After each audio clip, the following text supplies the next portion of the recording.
Hello, everyone. This is Shamvi from Designhill and your host for today. I hope you and your families are keeping well and safe. I would like to welcome each one of you for this session where we are going to talk about important social media marketing strategies vetted from the world's top experts. Today's event is brought to you by Designhill, world's leading creative marketplace that caters to the creative needs of businesses and individuals alike who can source high quality designs from professional designers and buy unique products created by independent artists. So, moving ahead, let me introduce you to our amazing set of panelists for today. We have with us, let me start with Brooke. Brooke is the founder and CEO of Hello Be Squared, an award-winning social media, advertising, and customer care agency.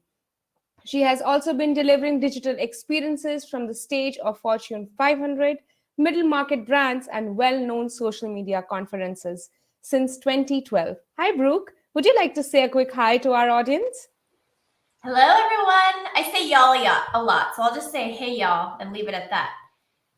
Welcome on board. Next up, we have Kenneth. Kenneth is a keynote speaker, accomplished marketer, lead generation driver, and business growth consultant. He is passionate about leveraging data in omni-channel strategies and known for driving growth in digital marketing. Hi, Kenneth. Welcome. You're on mute. As I was trying to say, that sounds a lot more impressive than I am, as I've just proven again. Hey, y'all. Hi, welcome. Next up on the panelists, we have Ryan. Ryan is an high energy speaker, 3X podcast host, and brand consultant. He teaches executives how to build their personal brands and helps corporations become more personable. Welcome, Ryan, on board. Ahoy, good to be here. Last but not the least on the panelist up, we have Pam. She is the CEO and co-founder of Marketing Nuts, a social media consulting agency that helps small and large businesses leverage social and digital technologies to increase brand awareness and achieve defined business goals. As an international keynote speaker, trainer, consultant, and strategist, she also helps businesses, leaders, and event organizers increase their ROI. Welcome, Pam. Hi, very happy to be here. Very happy to have all of you on board with us today. So thank you so much, guys, for taking out time from your busy schedule and joining us today here for this event. Great. So before we start the session, here's a big announcement for all the attendees here. We are giving away certificates to all the attendees, but before, you'll have to stick around till the end. So brace yourself and stay tuned till the very end. Also, you can take a screenshot of this event, post it on your Twitter, and tag Designhill DH and all our speakers whose Twitter handles will be in the chat section just in a while. So here, Jason has joined us. Jason, you're slightly late, but let me give your introduction to our attendees here. Jason he leads digital strategy for an organization called Cornet and hosts 2 marketing podcasts, Digging Deeper and Winfluence. His work has touched a number of major brands and has been recognized with several national and many regional awards. Hi, Jason. Welcome. Hi, good morning. I had some technical difficulties getting in, but I'm glad I'm here. Not a problem at all, Jason. We are very glad to have you here on board on the panel here today. Also, guys, everyone, please take a screenshot of this event, post it on your Twitter accounts, tag Designhill DH, and all the speakers whose Twitter handles will be in the chat box just in a while. One lucky winner will have a chance to win a gift card worth $50. So also, before we start the session, let's quickly look at what Designhill is all about.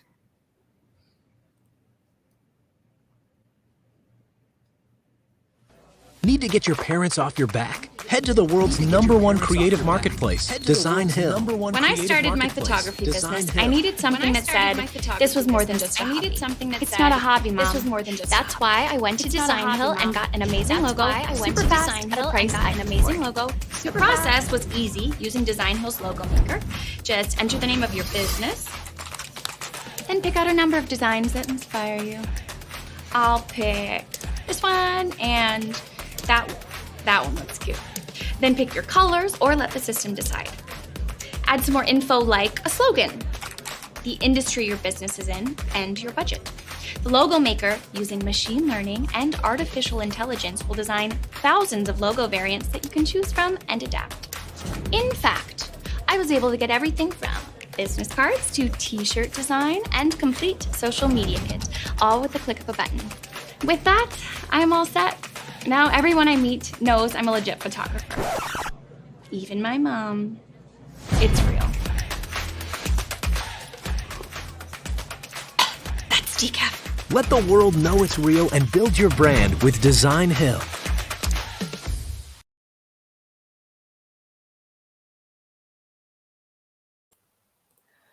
All right.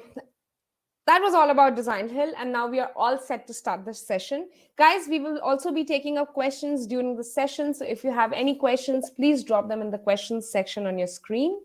So let me give my first question to Kenneth. So Kenneth, throw some light on and about what social media marketing actually is and what it is not, and how it has evolved over last 5 to 7 years. Yeah. That is a very loaded question. Yeah. They could have about 50 different answers. I think especially for social media marketers, it really is continuing to build a community.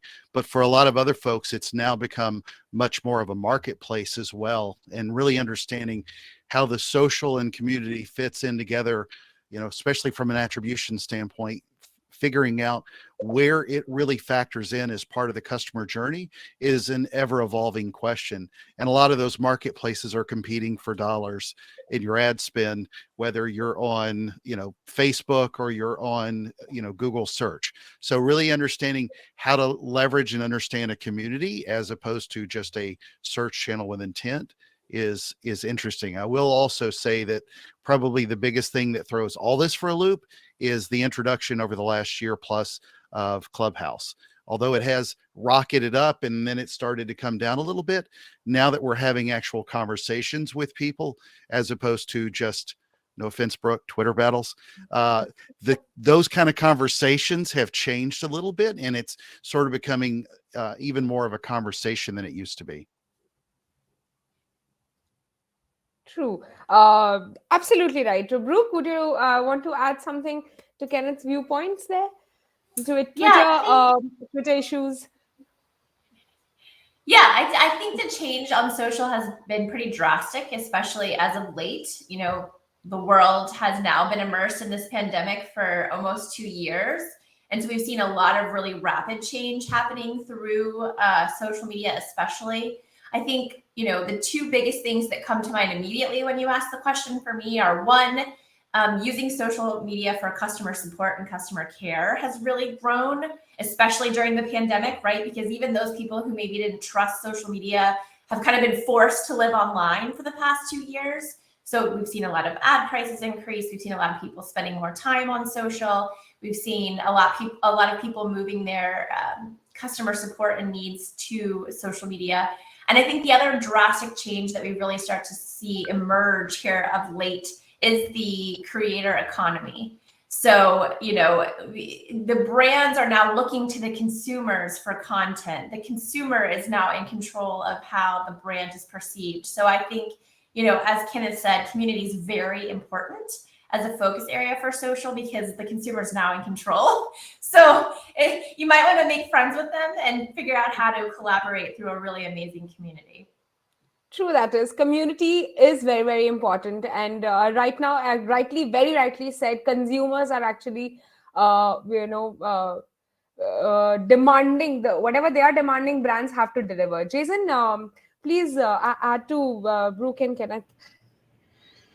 Well, I definitely agree with Brooke's assessment that the creator economy is becoming a bigger shift in the last few years, and that's not just individual content creators and user-generated content. I think influencers and influence marketing is obviously becoming a thing. I've kind of hung my hat on that the last couple of years because I really see that as being a huge component of how brands source content in the next 5 to 10 years is from people on and a perfect example is something like TikTok or even something like Clubhouse. To Kenneth's point, brands don't know how to use those two platforms very well. If you see a brand on TikTok, they're basically taking a YouTube commercial and cutting it up and sticking it out there, which, falls flat. And if a brand goes on Clubhouse, like, well, let's sit and talk about my product for the next hour. And then they get 3 people in the room, all of whom work at the company.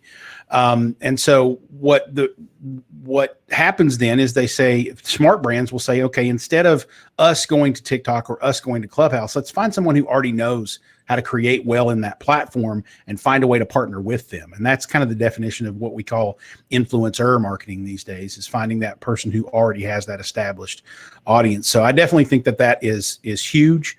I think that brands need to pay attention to it, but I would again break it up into 2 different segments. It's the influencers, the people who have a lot of followers there, and then it's your customers, your fans, the people that you can tap into user generated content. You can't treat those 2 audiences quite the same, but they're similar. Yeah, they are different set of people. Ryan, your take on social media marketing, what actually it is? Well, I think it's a chance for people to express themselves. And I think we're going to see that being more of a trend. I believe that in general, whichever platform you're looking at, it's an opportunity for people to get to know you. And unfortunately, most people look at platforms as an opportunity for people to like them. And we all search after the holy grail of trust at the end of the day, but you can't download trust. And so I think fundamentally there's this clash of titans where on one side, we feel that we have freedom of expression and we want to share with people who we are online. Yet when we go to do that, we see what these influencers are doing, we see what's happening, and then we tend to either default to not share because we don't think that we have stuff that's good enough, or we take a whole bunch of photos and we just find that one. And there's still just a lot of challenges around what content to create. So the way I see social is really about an opportunity to let people get to know you. And that's more than just the good. That's the good, that's the bad, and that's when you spill your coffee on Saturday and you tweet about it. And that becomes the most engaged tweet of the weekend, just because everybody now has an excuse to confess that they have also done it. So I think whichever platform specific, we get into some really nitty gritty fun stuff, but if you're not letting people get to know you, then how do they get a chance to actually like you? Beyond the like, but actually like you. And then when people get to like you, they get to know you. And what I see the world going to is more specialized communities. And it's happening now when the metaverse is here, but as it gets more and more expansive, people will find themselves into smaller and smaller groups. And so I think we're going from this, how many followers do you have, this big massive appeal, to who cares about followers soon? It's going to be, how niche am I in this? I want to be in the stick figure metaverse because I want to draw stick figures and talk about art and have fun and not worry about people selling to me. So I think that's where it's going. And for me, I'm really excited about it, because if you're new to any of the social platforms, like all these NFT people who are leveraging Twitter, it's like we're starting from zero. And so people are worried about who I don't have any followers. I've heard that so many times. It's like, I think we're moving towards smaller, more meaningful groups and conversations. And people, I think, will become the influencers and their own ambassadors in those little spheres. That's what I think. Yeah, right. Pam, your expert views. Yeah, so I agree with everything that's being said. And I think it has evolved for some of us who were here. I don't want to date ourselves. And I'm not pointing at you, Jason, because I know you were there with me from the very early days. But it's evolved and it's become more competitive because a lot of people, most brands now are more educated and they know what to do, right? 10 years ago, people didn't know what influencer marketing was. I mean, I remember some of my first days hopping out and doing a video and reviewing like Stride Gum website, right? And getting a response from them. I mean, I built our agency, we built our brand by just going out there and talking. And it was so new to everybody. They were like, oh, somebody's talking about us on YouTube. Brands can do that today still, but they have to have a personality. They have to have something that is in touch and truly represents their brand, their value proposition, and be able to connect with their audience. And so I think today it's kind of what Ryan said too, where it's you didn't say these exact words, but less is more, right? It's about quality over quantity, and it's not about the value metrics. You know, I've always said it's what happens after the like that matters the most. But today it's not even about the likes. And I'll tell you a quick story. My dog has an Instagram account, okay? 100 followers. It's about the OPC, other people's content, other people's community. I've been posting videos on this cute little mixed bulldog that we rescued.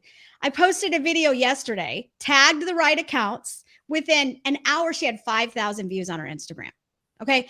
So and I'm not saying vanity metrics matter. I'm not saying that's the stuff that matters, but it's figuring out the nooks and crannies of where you can work smart and focus and just make sure that you know your audience. Your brand may not need to be on TikTok. They may not need to be on Snapchat. I've never been on Clubhouse because I don't need to be there. I know for a fact I am better off with an account-based marketing strategy and going after our accounts. I'm not saying there's anything wrong with being there, but look at where is your ROI? Where are you going to get the best bang for your buck? And do not follow the crowd. Do not follow always what's the latest tools and technology. Build a strategy that will deliver your ROI. And I think the challenge today is that there's so many more options that it can be very, very overwhelming to brands, and they can waste a lot of money. Where if they just focus on one thing, two things that they can do extremely, extremely well, they will grow their business. Absolutely right. Amazing insights there, Pam. True. So key takeaways here is, of course, give importance to UGC content, find the right platforms.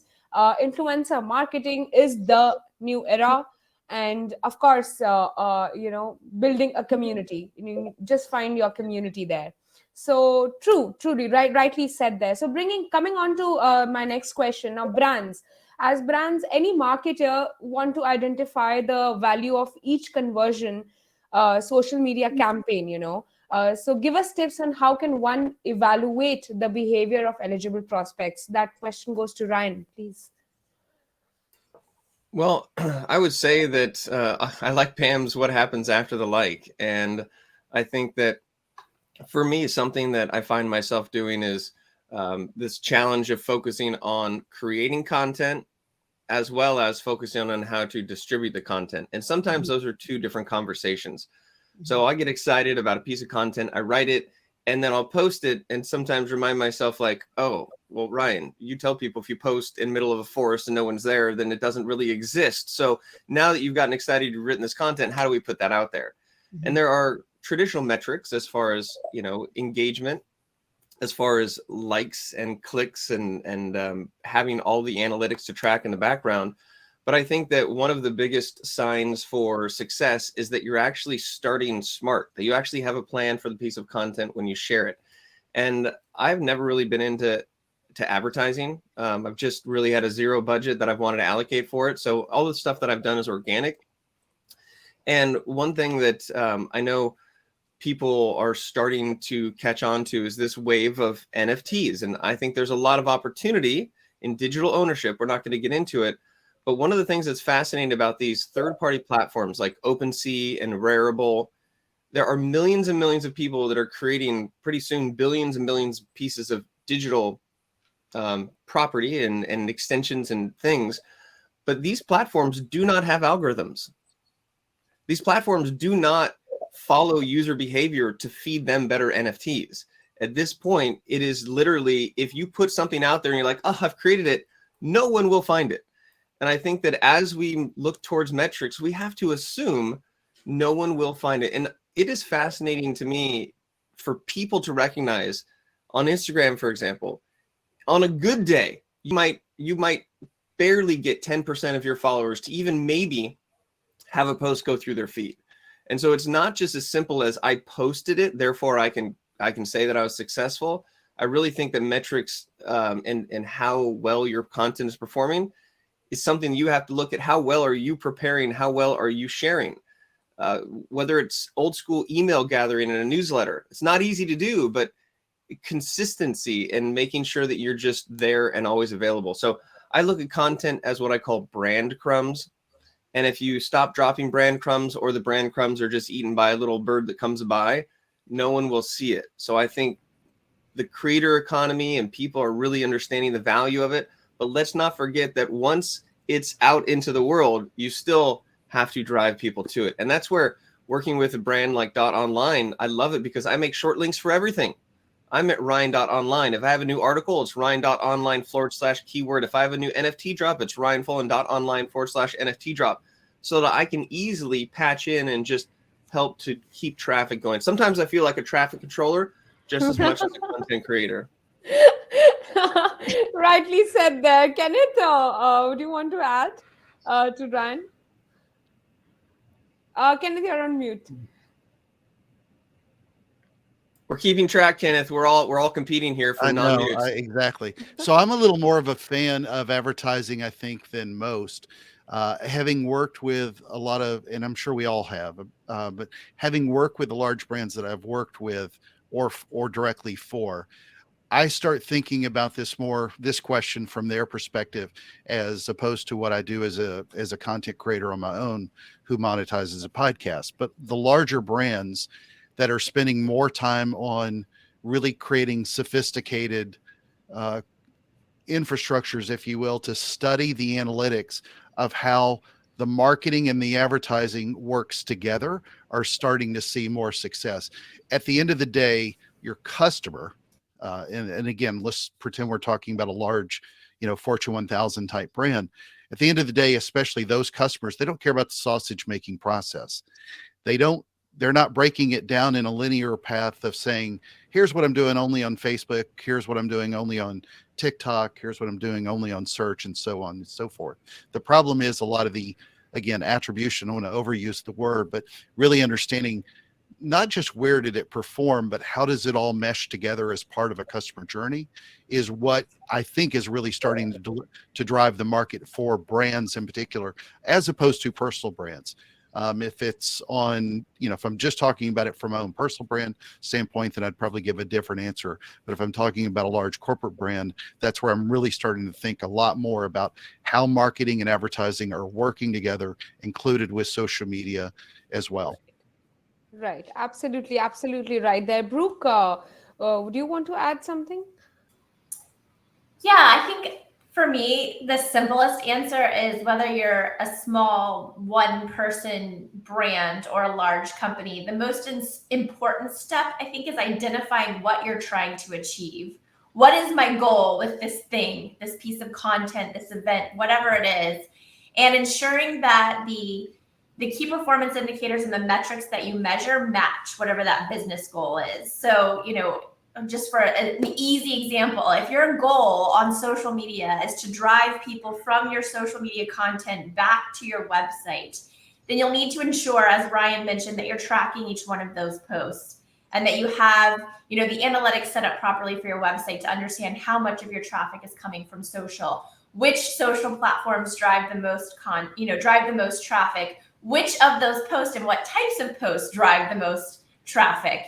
If your goal is engagement, then, I would go deeper with engagement. Likes, I think, as we've all made pretty clear here today, really don't matter for much anymore. We look at things like return on conversation. How much of our content is actually sparking conversation with our community? What kinds of opinions and feelings are being shared inside of that conversation from our community can we take back and then use to enhance our messaging and content further? So I think starting and understanding what you're trying to achieve and then figuring out how to measure for that is the most important step, no matter who you are. Rightly said there. Rightly said. So likes doesn't matter, guys. It's all about engagement. Pam? Yeah, I want to say amen to everything everybody is saying. And I think it's just really not so many times in my career, I've been told, you're overcomplicating it, right? We really don't need a plan. When I spent 15 years in corporate, I was known as Pam with the plan. And I'll tell you, right, and I'm proud of that. People would always make fun of my papers. And then as soon as we'd go into a big executive meeting, they'd be like, okay, where is that plan? Even if you are a small business and entrepreneur, all the way up to a corporate enterprise, you need to have a written plan, right? And you need to do your research and do the hard work.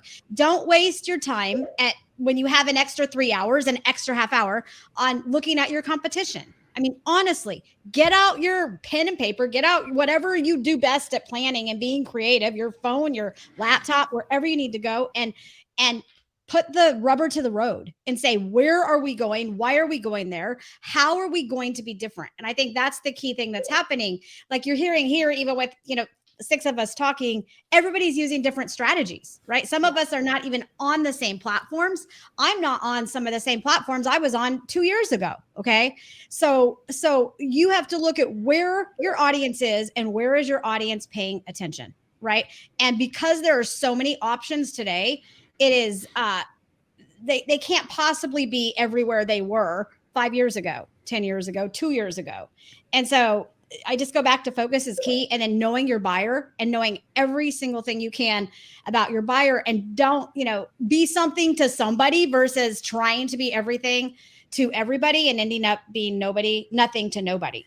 Right. And so it's know your buyer and pick one buyer persona and fall in love with them. I mean, fall in love with your customer and then give them the highest value of anybody else in your market. Right? Create content for that human being, because that's who's going to give you a credit card. And today I really think it's less is more, but as you get focused on buyer personas, and that's why we do a lot of account-based marketing, which means we don't just target leads. It's not about quantity of leads. It's about working and targeting specific accounts and tiering them. And then saying, okay, if we want to go land, customer A, you're going and you are generating content to reach different roles and responsibilities within that organization to get their attention. And you're not going to do that with a fire hose of information. You're going to do that with relevant, simple, digestible content that is where they are at, period. So anyway, I'll put and that particular content can build engagements. So Jason, you want to add down? Yeah, I just want to pull back real quickly and let's make sure everybody understands the conundrum that you're going to face as a business getting into social media. You're going to want to focus everything you do on your goal and your content. And your content is going to be focused on your goal. And you want to drive people back to purchase your thing or drive people back to your website. That is the me-centric, selfish-centric way to market and advertise. And if you don't do that, you will lose your rear end. So you have to do that to a degree. But remember, this is social media. That word social means that if you walk in the room with your megaphone screaming, buy my crap, buy my crap, buy my crap, people are going to ask you to leave, right? You have to be social. So there's a balance that you're going to face that's going to cause a conundrum. Well, how often do I push versus how often do I participate? And so because you have to do both, you're going to have engagement metrics that are important to you that say, hey, I'm engaging people. I'm contributing here. I'm being social. But then you're also going to have performance metrics that are going to tell you how you're actually moving the needle. Being able to balance those two things is the art of being a good social media marketer. You're going to have a lot of people who will hammer you with send people back to your website, make sure you're doing a promotion, put advertising spin behind that piece of content. And all of that is good information as long as it's balanced with participate in the community. Treat these people like they're people, not like they're, some target at the end of a scope of a sales rifle you're shooting at them. And try to treat them like they're human beings, and that they want information and content and engagement from you. If you take that approach in social media, you'll find much more success than you will just marching in with your megaphone, because nobody likes that guy. Very, very rightly said. And Amen.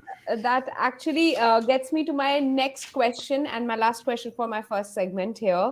So I also pitched in this question in my last event with Kenneth, but I'm pushing down this question again. So my next question to Kenneth, to you only here is, so be social, don't just do social, right? How building a community and providing a space for real-time connections can help brands leverage social media? So there was a question there. How you're talking about how to build it?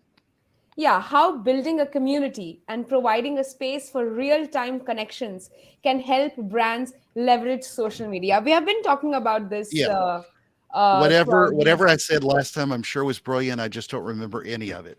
However, I would say make sure that you're engaging with other people so much. And it's kind of like when Jason was talking about that with how we advertise on social media, it made me think about all the LinkedIn connections I get where everybody wants to buy me a cup of coffee every 10 minutes. I get one.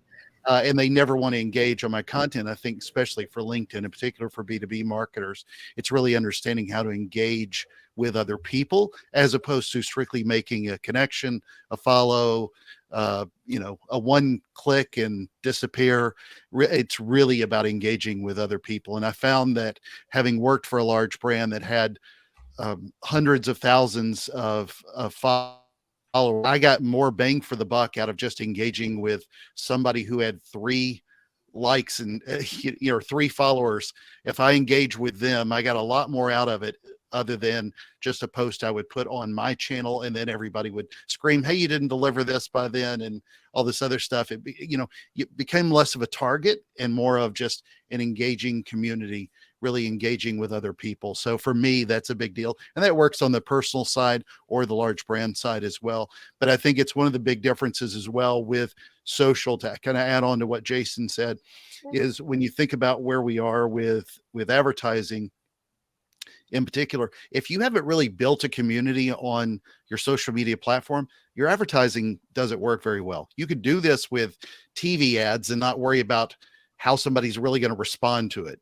But on Facebook or TikTok or wherever you might be, engaged with, especially from an ad standpoint, people don't want to see that on Instagram unless it's part of a story or it makes sense or it's part of a community. If it's just an ad, it's just going to piss people off. Very, very rightly said there. Jason, you were just talking about building a community and being social.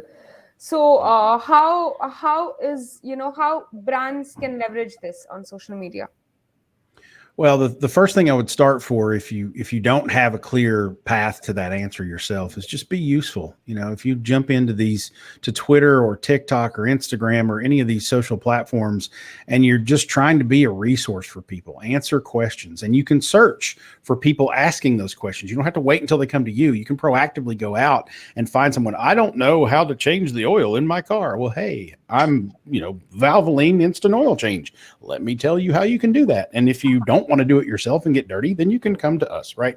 So there are ways that you can do that. Just be useful to start. But as a sort of strategic approach to this, maybe it's, surveying the audience out there, knowing which audience you want to reach. And maybe you develop a goal of, okay, we want to build community because what's the why behind your community? We want to build community because we don't want to spend as much money on advertising, and we want to have an army of people that we can market to, on these free social platforms. Okay, that's great.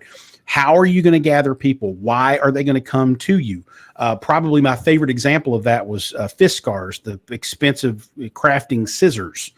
Years ago, 2006, started a community online called the Fiskateers, and it was a community, an online forum and community for mind sharing for scrapbookers, because those are people who buy expensive scissors. Most other people just buy scissors. Other people who really know that they need good scissors, they buy Fiskars scissors. And so they got all these people together in this community, and they had, I think, at one point, 8,000 members of this community. So when they launched a new product, they could sell 8,000 units like overnight, right? But it was because they gave them a safe haven where that they could share information, they could upload videos, they could share scrapbooking ideas. And at the time, there were communities like that out there, but they were all anonymous, and people were really critical of each other, and people were smack talking for scrapbooking, which confuses the hell out of me. But they provided a safe haven, something that was a need in the marketplace, and they benefited from it. So approach it with that strategic mindset, and you're probably going to find yourself a lot more successful. Yeah, absolutely. Strategic mind. Ryan, please.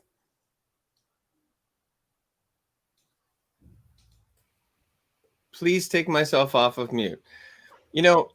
As I'm listening to everybody, it's hard not to think about where we are now and where we're going.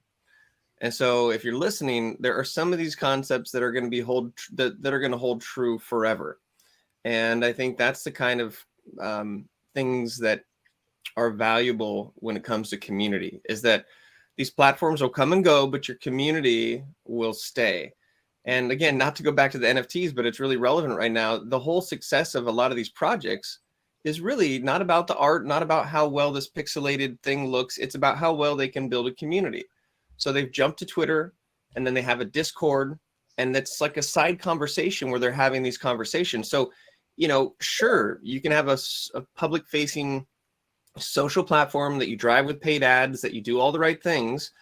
But there are people now who are starting a Discord, which is kind of like a private social media channel, and they are investing, and they have people who are diving into the thousands to find and create this community. So the thing that I would remind people to listen for is that it's not platform specific, it's just marketing specific.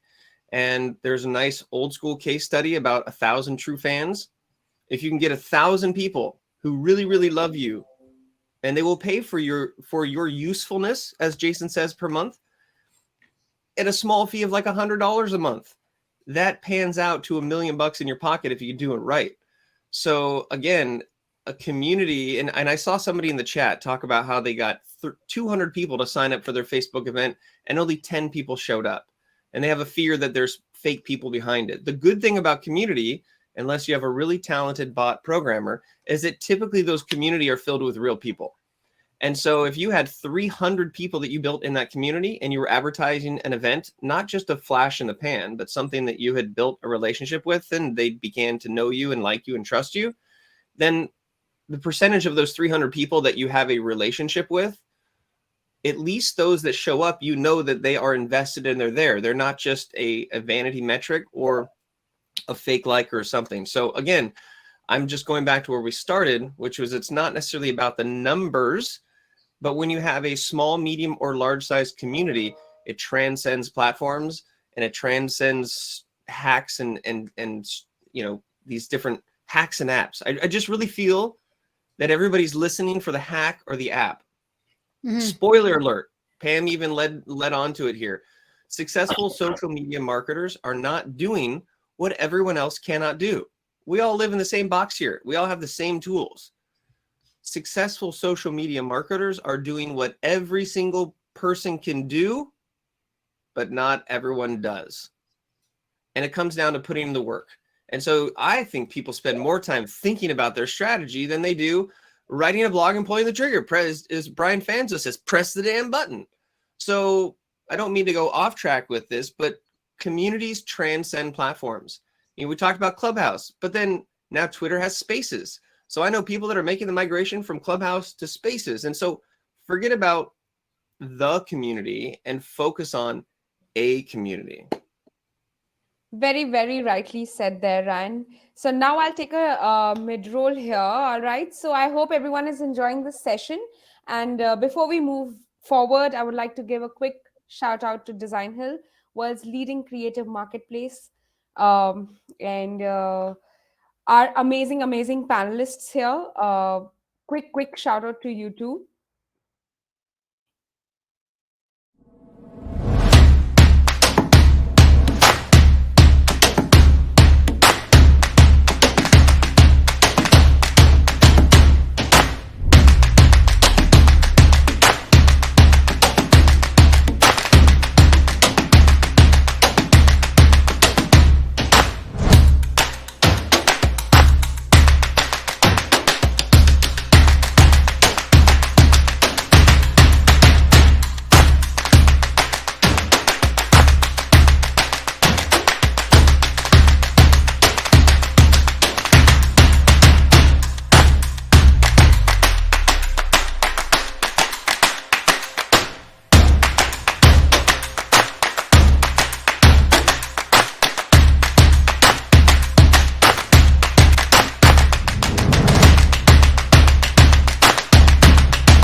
All right, so we are back again. And Ryan, thank you so much for sharing this resource with our attendees here, and me too. All right, let's move on to my next question. So, the key takeaways here from my previous segment was, community building is very, very important. Be social, don't just do social. Don't really follow likes, rather follow the engagement, the conversations. Post useful content, and what exactly social media marketing is, and yeah, and how exactly to evaluate the behavior of eligible prospects. So great. Moving ahead, my next question to Brooke. Let me give this question to you. What are some of the common parameters for a brand to indulge in when evaluating the success or failure of any social media campaign? Yeah, I think there's a lot of different ways we can go here, right? But I think we've mentioned it a lot here today. And said another way, I think we're too focused on content and not enough on connection. So for us, when we're looking at how our social media campaigns are performing, I'm looking for those connection touch points, right? Did we gain followers? Did we start a conversation? Did I get opinions and feelings about our brand, our products, or our services shared? Can I take that social intelligence and apply it to other areas of my marketing efforts or my business efforts? So that's a big, we're talking a lot to digest. So I think the easy answer is it depends on what you're trying to achieve, which is what I said earlier. But again, for us, it's less about how the content is performing and more about how the content made people feel, right? More about connection, less about content. Yeah, right. Pam? Pam, you're on mute. I'm so sorry. Okay. So I agree with that, but I also think it matters on who you're targeting. Okay. Because for some audiences, absolutely, like there's public engagement, but then there's private engagement, right? There's listening to podcasts that aren't public, right? There's engagement within a funnel. So at top of funnel, you may see some engagement, but you may not see any. Right. And I recently spoke before COVID at a large event in Canada with all executive director, C-level audience, mostly all marketing and branding. So our target audience, 3,000 people in a room. And I asked them, how many of you are engaging publicly on Facebook? Do you want to guess how many people raise their hand? Anybody? Less than 5. Okay. So if I was measuring engagement on Facebook, even on LinkedIn, okay, I would fail with that campaign. So with our specific audiences, content is our main game. And then but that's top of funnel and middle of funnel and bottom of funnel. So as we bring them in, we're looking at engagement through the different funnel steps. So are they watching the video? Are they downloading a PDF? Are they, going to the next step to where it's really going back to doing the work, right? We can do one and done campaigns where we throw something out there and we throw a landing page. I mean, I have a ton of landing pages that work at top of funnel that, we have an opt-in rate, conversion rate for free content between 73 and 100%. And we have averaged that for 10 years. Okay. There's a reason. We have trust with our audience. They know if I tell them I'm going to provide something, I'm going to provide it. I've provided free content for for 12 years out there in mass, but also quality. And so then we look at content engagement as they go through the funnel. But if you were to go look at some of our Facebook pages, you would have no idea of the content that's driving an ROI for me, right? You may know on Twitter, you may know on LinkedIn some, just because LinkedIn's on fire right now. We've been on there a long time. But for the most part, and that's why I say don't look at your competition. Don't look at your competition, but don't spend those late nights on your competition. Instead, go write your own plan and dig into your audience, because you're not going to find the answers a lot of time in what your competition's doing, because you're not seeing the whole picture. You're not seeing their opt-ins on the back end, right? You're not seeing how their ads are performing. You're not seeing the different things that are actually driving opt-ins, conversions, sales, whatever their goals are. So. Yeah, true. Ryan, what are the common parameters according to you which a brand should look into while evaluating any success or failure of any campaign? Well, I think that the conversation on this topic so far is assuming that people actually know how to track and manage their content and work with analytics. I think there's a lot of people that rightly so will focus on content and consistency and community and connection, yet never log into their Google Analytics or not even know that there could have been a Facebook pixel that they could have put on well beforehand. And so I'll take, without repeating what that sort of breadth of advice is, because I think it's very valuable. I think we need to remember that even the savviest person can get caught up in the content creation and forget to track it. So one analogy that I share with people is a simple question about your car. Why is the front windshield so much bigger than the rearview mirror? It's because you have to look forward. Like, looking back is important, but only at certain points. And so I think that people can get tripped up if they get too focused on analytics and too focused on paralysis of analysis, and they'll start questioning and rethinking. And I thought my target market was this, and now they're not responding. I didn't get any clicks. And so you'll get in this sort of like just in your own head, and you'll get stuck on stupid. And so I think that any campaign, to be able to evaluate, has to get out the gates and has to have content behind it and has to have some sort of general plan. So I think for those who are intimidated by trying to find metrics, or you're getting stuck because you're looking behind the whole time and you're like, well, no, I'm just, sometimes it's just about getting the content out there. And again, with NFTs as an example, I'm new to the space. I'm learning it. What's the best way to learn is to create. So like, I drew 20 stick figures and I dropped them last night. Like, it took me 3 weeks to do my first drop. And like, it's the more comfortable you get with it. But do I care if people are buying them up? Do I care if people are liking them or sharing them right now? Like, I'm not as focused on that. So I will say, give yourself some grace in the beginning of any, especially if you're new to this, and don't get stuck on analytics, because it might stop you from actually starting. So just a little caveat there for people who are earlier in the process. Thank you so much, Ryan. Kenneth, how to evaluate? So I want to violently disagree with nothing anybody said.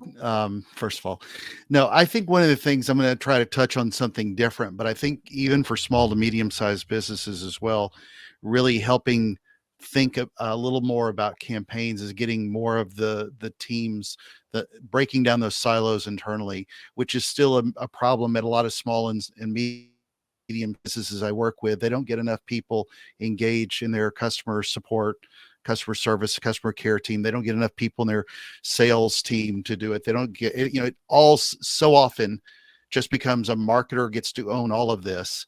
And then maybe they'll tell some stories of the different people in their organization, but the rest of the organization doesn't really understand what the goal is. And for a social media campaign, it could fall into a lot of different parameters, considering the way you want to plan it out. If it's on the performance marketing side, that lives in one space, but if it's from an engagement side, if it just lives inside of a silo, it becomes a real problem. And you've got the best influencers in the world who are often your employees who don't know what's happening in the left hand a lot of the times. And it's a common theme because even employees disregard a lot of their own corporate brands, social media often, and it becomes a lost, picture in the feed.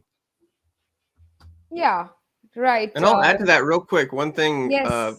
in the B2B space, especially when you're looking at sales, I think what's helped me is looking at marketing as not marketing, but just sales support. And I think that you have to understand, if you prescribe and say, I need you to share this, I need you to like this, sometimes that takes away that freedom and autonomy that comes with your own personal social media. So I think it's more about letting them know, giving them the choice, maybe helping them to see some content, but not always line reading for them, because then it's less personal. It's not what they would share naturally. And so I agree that internal communication is key, especially when you're trying to support sales. The conversation is not about what I think should happen. It's about how can I support you as sales. So great to not violently have to disagree with you, Mr. Kenneth. Jason, anything you want to add to all the other four panelists here? Yeah, just real quickly, when you're trying to measure anything, it always depends on what your goal is. And I think a lot of businesses get mired in the metrics that are the performance indicators and not the key performance indicators, right? You can log into your Google Analytics, your Facebook Insights or whatnot. And you see all these pretty charts and graphs and, oh my gosh, my engagement rate's this and how many followers is this and likes and comments are that. And none of that matters if you're not driving people to a conversion point and converting them. And those are the KPIs. Those are the ones that really matter. So establish your goal as a business, not just for social media, not just for marketing, as a business. What are you trying to do? Trying to increase market share. Okay, fine. Now your marketing goal, then your social media marketing goal, it all has to ladder up or you're going to be faced with not having more budget next year to do it again. Right? So ladder up to the overall business goal and then set data traps along the way that are going to tell you how close to that goal you're getting. So if your goal is to get people to convert in a B2B environment, then you want to lead them to your website and get them to download something so that they will give you their contact information. And you can track all that as what came from Facebook versus Twitter versus whatever else, as long as you plan to measure on the front end and set those data traps along the way. Focus on the KPIs, not the PIs. All the PIs are all over the place, and some of them will give you an indication of how you're doing. But if you're not looking at how many people are coming here, and then from there, how many people are doing this, and then from there, how many people are purchasing, then you're ultimately going to be frustrated with what you're doing. So focus on that goal and measure to that. So talking about KPIs and ROIs, my next question goes to Jason, you only. What is the right set of metrics for brands or anyone on social media to measure just the right ROI for social media marketing? Well, let's be clear first. ROI is a financial metric. It's return on investment. And it's a mathematical equation that takes how much money you made, it subtracts how much money you spent, and then it's divided by how much money you spent. And anything over 100% is you made your money back and then you're growing, right? You're profitable. So you need 200, 300, 400% ROI on most campaigns to be able to declare yourself financially solvent and successful and profitable. What that means is if you're going to measure ROI, your goal has to be to sell things. It has to be to make money. Right. You don't have an ROI on engagement. They don't purchase things there. You can measure engagement and you can say, well, we spent all this money and our goal was to engage people. And you can say the result of that is this, but it's not an ROI. It's not a financial measure.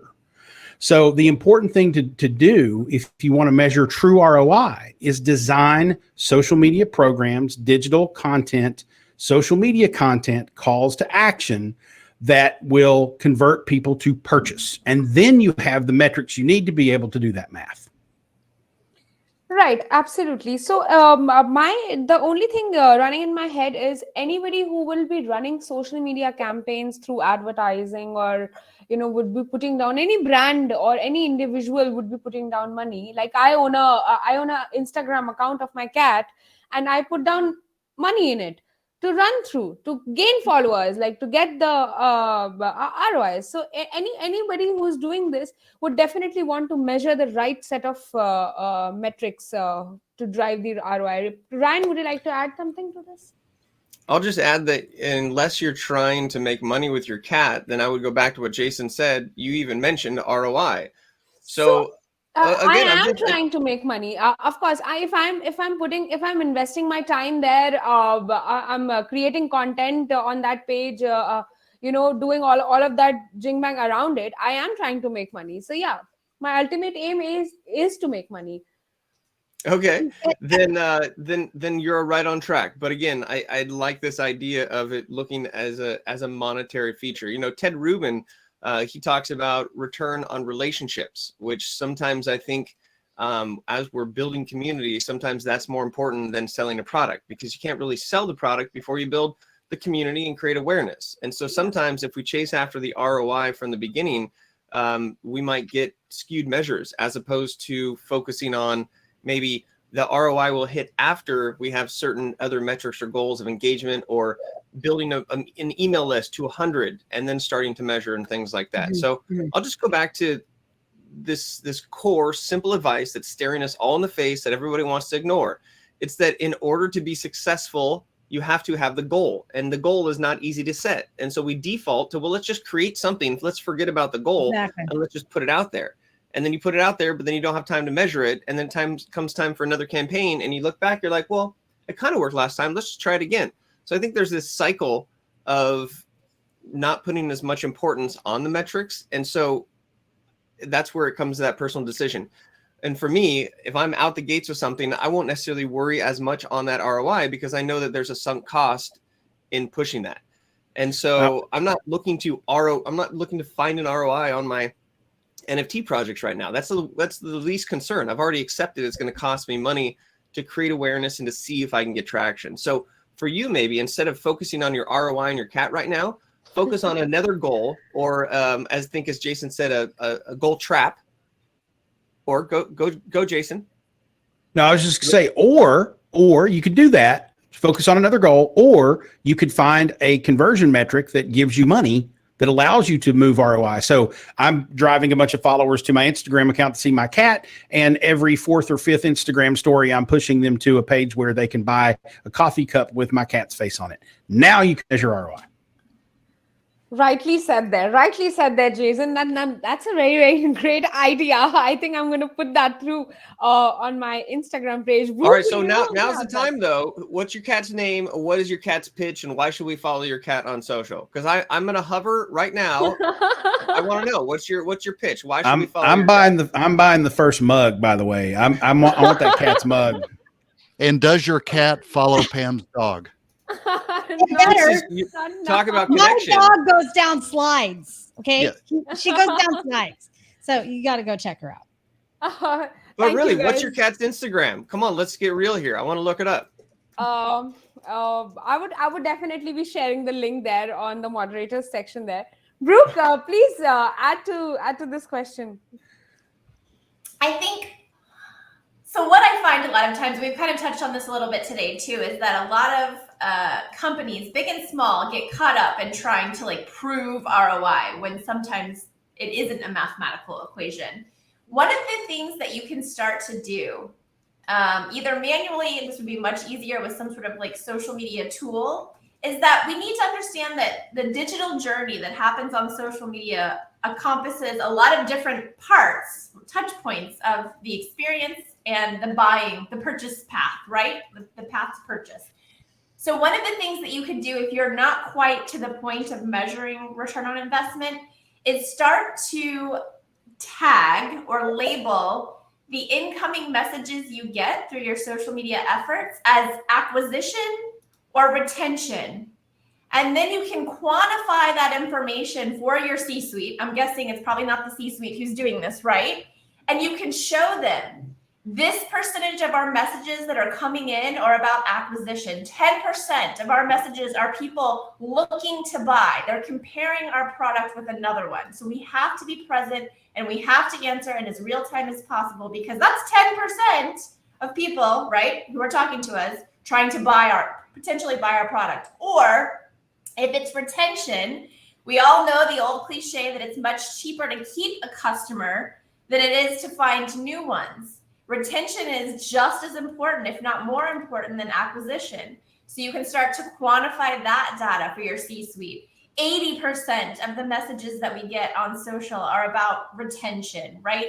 They're asking us to solve a problem with our product and service so that we can keep them as a customer.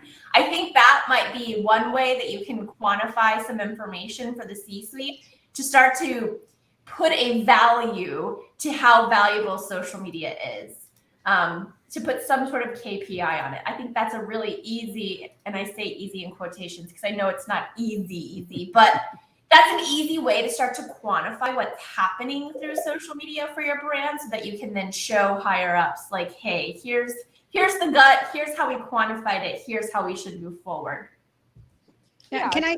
Yes, please go ahead. I love what she just said, right? And I think there's different businesses, right? Different goals, and it's looking at I think what's really evolved over the years is that it used to be so many people would try to do social media so they could make a ton of money, right? But then if you would ask them, what's your goal? I mean, I can't tell you how many customers we've consulted, okay, where they come to us back in the day, okay, I need to make more money. I have this idea, or I have this business, or I've been in business for 50 years. And then we would tell them the first thing we need to do is a strategy. Like, we will not engage with the client without a strategy now. I will not touch your business. I will not send a tweet. I will not do anything, write a blog post without understanding your audience, what your goals are, and how we're going to get what Jason said, which is a measurable financial ROI. Because at the end of the day, I can't tell you how many people I have seen fired from their jobs as digital and social marketers because they don't understand the real definition of ROI. And so I'm going somewhere with this, I promise. So social media is not about getting ROI all the time from social media, right? It is about, like what Brooke is talking about, the ROI she's getting with customer care. That's, what a lot of us are doing and businesses are doing. That's an ROI. But when it comes to financial, and you could also track that back to ROI too, because it's loyalty, it's, trust, authority, customer satisfaction. But when it comes to marketing, it's about an integrated plan, right? And I think that's what's really, really changed, to where we used to be able to throw more things just out on the wall and they would stick. Now there's more walls, there's more people, there's more content. And so it's about integrating your social. How is it going to help you get more ROI on the things that you're doing, right? So whatever strategies you're taking, how can you leverage social and digital to help you achieve a higher financial ROI? I mean, I don't know, for us as an agency, and I've just taken on a CMO role at another company that I can't speak publicly yet. I will in January. But I'll tell you, if I don't talk about financial ROI, I would be out, right? And so I think we have to be careful as marketers not to drink our own Kool-Aid, right? And I think I have seen so many small businesses completely go out of business by only focusing on engagement, right? And those companies that I told you came to us at the beginning and didn't want to spend the time on a plan or a strategy, I would say more than half of them came back to us 2, 3, 4, 5 years later and said, we should have listened to you. Like, I shouldn't have wasted $5K, $100K, however much it was, right? So it just goes back to what we keep saying, do the work. Like, you have to do the work, and you'll get the ROI if you do. So you have to work some late nights. Do y'all agree? Rightly said there, Pam. Moving on to my next question, and since I have to really push through now, we're bounded by time there. So talking about social media strategies, can you suggest some cost-effective tools that can help businesses or brands manage and optimize social media marketing strategies according to the latest marketing trends? Kenneth? So I will not lean on the push and engagement tools. I will say, Brooke, you'll love these, the sprinkler sprout spread fasts of the world. So if you think of the social listening tools, for most brands, you can get a gazillion tools to push your content, your media out. There's not nearly enough focus on that engagement. If somebody has a question, complaint, what they're saying about you when the lights are turned off, all that good stuff, those tools, the social listening tools, and how you can integrate them in with other tools potentially that you work with, will make or break where you really engage with people on social media. Right. Ryan, would you want to just suggest some cost-effective tools? Sure. One thing when it comes to an ode to Pam and her plan is Trello. So this has nothing to do with social media, but I find that using Trello helps me to track all the chaos, which is putting together campaigns and understanding and doing my own brand and doing B2B stuff and all this. So for me, I'm a Post-it note kind of guy. And if I can get it out of my head onto a Post-it note, that's great. And Trello is a digital format for that. I will also say that people are probably some of the best apps and resources that you have, because you work with somebody like Kenneth or with Brooke or with Pam or with Jason. They're not a program per se, but they can help you spend the time in finding that you don't need a program, or that you need this program, or that there's another one. So I really think that there is just so many options. And if you've ever read the book, The Paradox of Choice, I think that's really the case. And so if you find somebody who you like the way that they are running their own social, that's a good reflection of how they could help you run theirs. Or you could ask them specifically, how do you get those graphics? What is that one video interface? That must take you forever.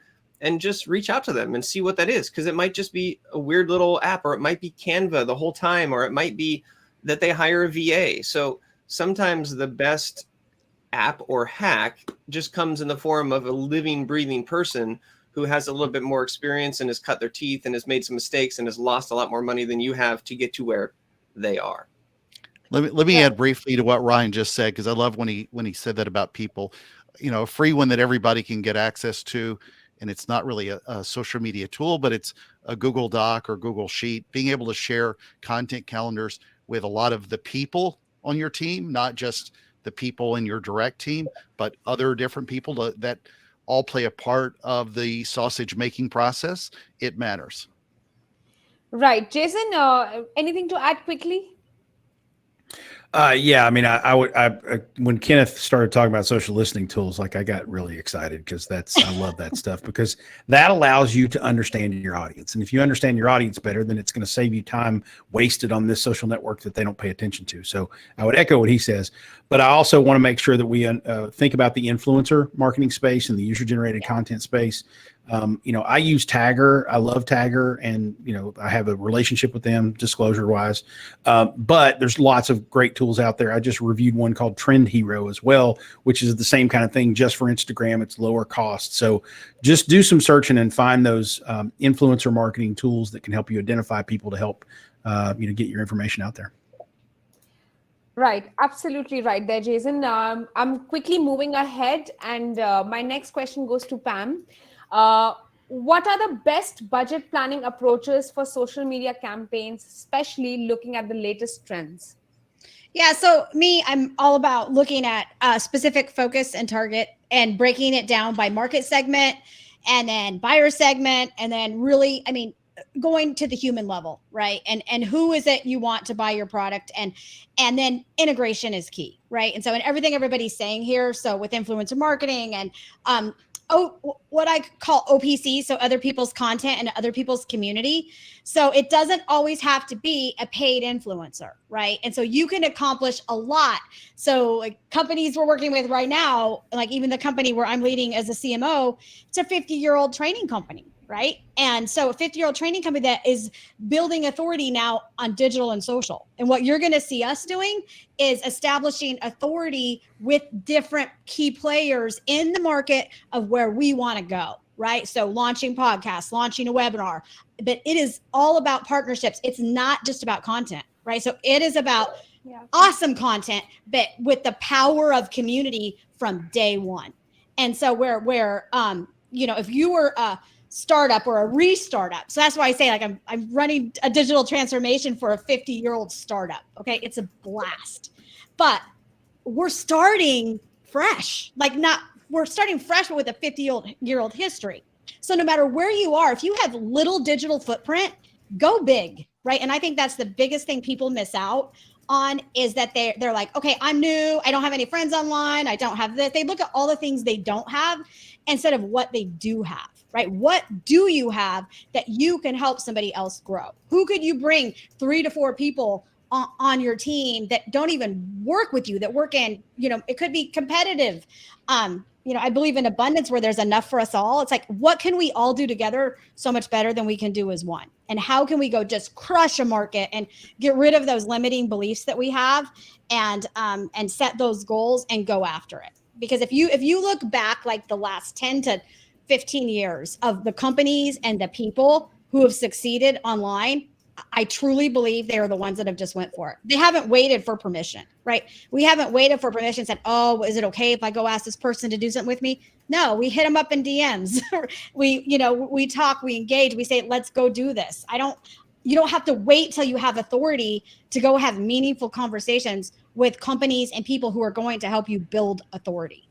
And it's truly working smarter, not harder, but making sure you have that right focused plan that you're not wasting your time on those efforts. Does that make any sense? Rightly said there, Pam. Brooke, please add on to Pam, Pam, some best budget planning approaches for social media campaigns. Yeah, I think, again, I would strip it back, right? So if you're spending money on advertising, we know that ad pricing has gone up. We know that right now, which is holiday time in the US, ad prices are skyrocketing, right? So I would strip it down. And Ryan said it best earlier. He said, you can't download trust. And if you think about the way we form relationships, right, as human beings, it's all based on disclosures. How much information do I disclose to you that you connect with and align with, and then you disclose information back to me?